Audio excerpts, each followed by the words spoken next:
બજેટની સામાન્ય સભામાં મહિલા નગરસેવકની ઉધરસ આવતા મહિલા નગરસેવક સભામાંથી બહાર નીકળી ગયા હતા. નગરસેવક સ્નેહલ પટેલને ઉધરસ આવતા નગરસેવક નીતિન ડોંગા અને મનીષ પગાર જણાવ્યું હતું કે ઉધરસ વધારે આવે છે તો બહાર જતા રહો, જેથી આ મામલો ગરમાયો હતો. નગરસેવક સ્નેહલ પટેલ દ્વારા દંડકને જાણ કરી તો સભા છોડી બહાર જતા રહ્યા. મહિલા નગરસેવક સ્નેહલ પટેલે જણાવ્યું કે મારું અપમાન થયું છે, ઉધરસ એ કુદરતી વસ્તુ છે. તો બીજી બાજુ નીતિન ડોંગાએ જ તમામ આરોપોને નકાર્યા હતા. અમે તેમની સ્વાસ્થ્ય સારું રહે તે માટે જણાવ્યું હતું, પણ બહેને ઊંધું લઈ લીધું છે તેમ તેઓએ જણાવ્યું. તો દંડકે આ મામલે જણાવ્યું કે અમે તલસ્પર્શી તપાસ કરી અને ત્રણેય નગરસેવકને બોલાવી અને મીટિંગ કરીશું. તો આ બાબતે સભા સેક્રેટરી ચિંતન દેસાઈએ જણાવ્યું કે આ મામલે મને કંઈ જ ખબર નથી અને આ પક્ષનો વિષય છે.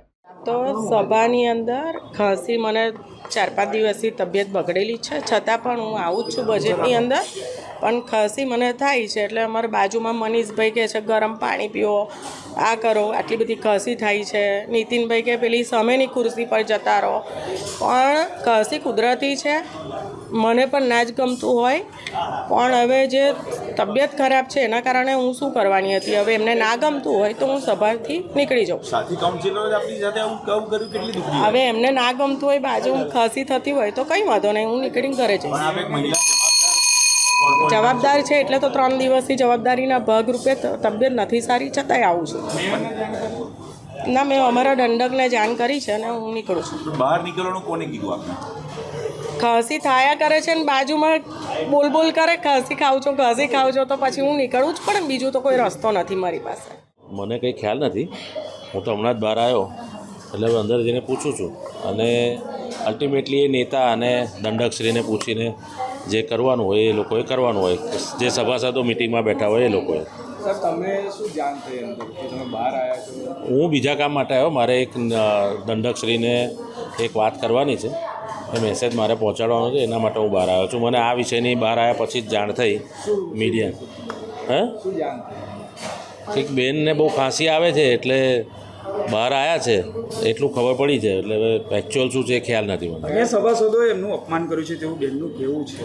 હવે એ મને આખા વિષયની કોઈ જાણ નથી, બરાબર. એટલે હું એમની જોડે વાતચીત કરીશ કે શું છે. પણ તેમ છતાં પણ આ પક્ષનો વિષય છે, એમાં મ્યુનિસિપલ સેક્રેટરીનો કોઈ રોલ નથી હોતો. પક્ષના નેતા દંડક છે, હોદ્દેદારો છે, એમને એ રજૂઆત કરે અને પક્ષ લેવલે એ વિષયનું નિરાકરણ લાવે. હું આમાં કશું જ કોમેન્ટ ના આપી શકું. એમની રજૂઆત એવી હતી કે મને ફોન આવ્યો ચાલુ સભામાંથી કે તબિયત નથી સારી, એટલે હું થોડોક ઘરે આરામ કરવા જઉં છું. એટલે મેં પરમિશન આપી કે ભાઈ તમે જાઓ, તબિયત નથી સારી. એટલે એ ઘરે જવા નીકળતા હતા. એટલે મેં પૂછવા આવ્યો કે શું થયું છે તમને એમ. શું માનો છો આપના જે નગરસેવકને જે તકલીફ હતી ખાંસીને લીધે, અન્ય નગરસેવકે એમને અપમાન કર્યું છે તેવી વાત છે? ના, એટલે હજુ મને હમણાં જસ્ટ વાત જ ચાલતી હતી અને તમે લોકો આવ્યા છો એટલે હું પૂછવા માટે જ એમને ખાસ આવે છે કે તબિયતનું શું વધારે છે કે શું થયું છે એમ. એટલે ઘરે જવું હોય તો હું વ્યવસ્થા કરી આપું ઘરે જવાની એમ. પણ આ રીતનું અપમાન થયું છે એ અપમાન તમારા માધ્યમથી અત્યારે મને ખબર પડી છે. અત્યારે મને એવું કશું ખબર જાણવા પડ્યું નથી કે શું થયું છે એમની સાથે.